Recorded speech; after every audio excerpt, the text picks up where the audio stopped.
A first order differential equation, which can be put in the form here, is something called a Bernoulli differential equation. The kind of defining characteristic of these equations is if I was to cover up that y to the n that we see on the right hand side, what is remaining is the standard form of a first order linear. So for that reason, you'll recall that I have referred to Bernoulli as being kind of these almost linear equations. And I say almost linear because it's really up to that extra y to the n that is tacked on. And the first step of our solution method is to make sure the given equation is in this standard form. That is, once again, the leading coefficient of that dy dx is simply a 1. So we refer to this as being the standard form. Once you get it in standard form, the number n, which is the power of that y term on the right, is going to dictate the substitution that we will use. To solve this equation, we're going to use the substitution u equals y to the 1 minus n. Then du dx is going to be 1 minus n, so we differentiate with respect to x. And remember, whether we see it there or not, we're assuming y depends upon x, so we use a chain rule. The 1 minus n comes down front. The new power of y is 1 less, so just a minus n now. And then by the chain rule, we multiply by dy dx. And our goal is to take the given differential equation and to somehow get it to only involve u's and x's.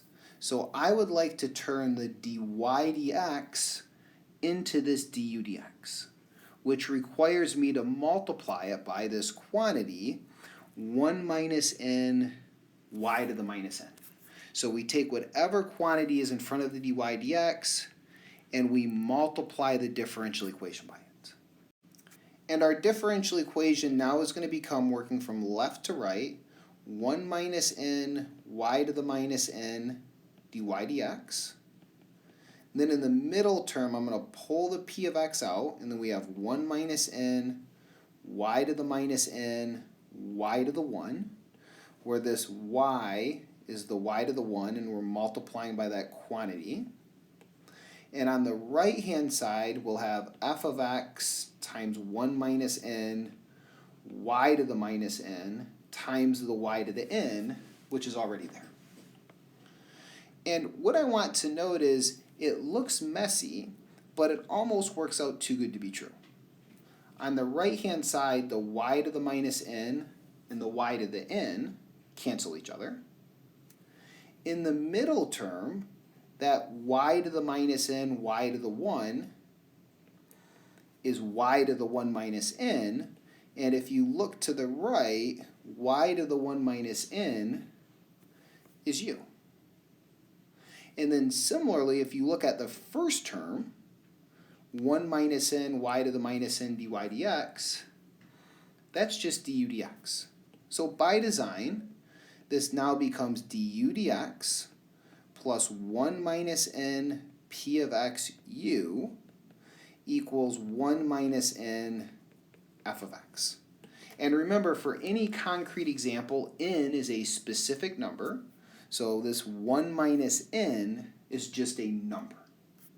And what this leaves us with is a first order linear differential equation in terms of that dependent variable u. So that is a simpler equation to solve. So we solve and then we resubstitute. Let's go ahead and illustrate this process with a typical example.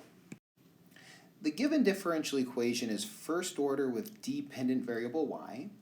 And note, seeing this power of y on the right-hand side is an indicator that this is potentially a Bernoulli differential equation. So let's just go ahead and rewrite it. I'm going to do two things simultaneously. I'm going to put it in standard form by dividing each and every term by x. So dy dx plus 1 over xy equals 1 over x. And then the other thing I'm going to do is rewrite that 1 over y squared as y to the minus 2. And now we have a standard form of a Bernoulli differential equation where that n in this case is minus 2. So our substitution that we use is u equals y to the 1 minus n, which is y cubed. And as claimed, once you have a concrete number for n, these do have a tendency to work out a bit more smoothly. So du dx is going to be 3y squared. And remember, this is a implicit derivative, or think using the chain rule. So we multiply by a dy dx. Whatever quantity is in front of that dy dx, in this case the 3y squared, we multiply the differential equation by it. So we would have 3y squared dy dx, and then going ahead and combining my powers of y, I have y squared times y, which is y cubed, and on the right hand side, the y squared times y to the minus 2 cancel. And that is what should always happen.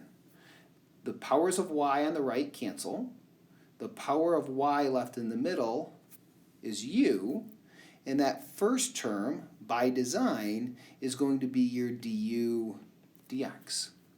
So we've turned this into a first order linear differential equation in terms of u. So we now go ahead and solve, then resubstitute. So focusing in, we see that 3 over x is going to be used to find our integration factor. So mu of x is e to the integral of 3 over x. And leaving out a few of these common steps we seem to have done over and over again, this would be x cubed. So we multiply both sides of our differential equation by the integration factor. So on the right-hand side, we would have 3x squared. And on the left-hand side, as we always will, it will be the derivative of the dependent variable times the integration factor. We anti-differentiate both sides of our equation so that we can isolate this function u, leaving us with ux cubed equals 3 over 3 x cubed plus our constant.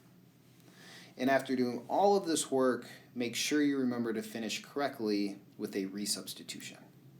So when we resubstitute in, go back to that original substitution and simply make each and every u into a y cubed.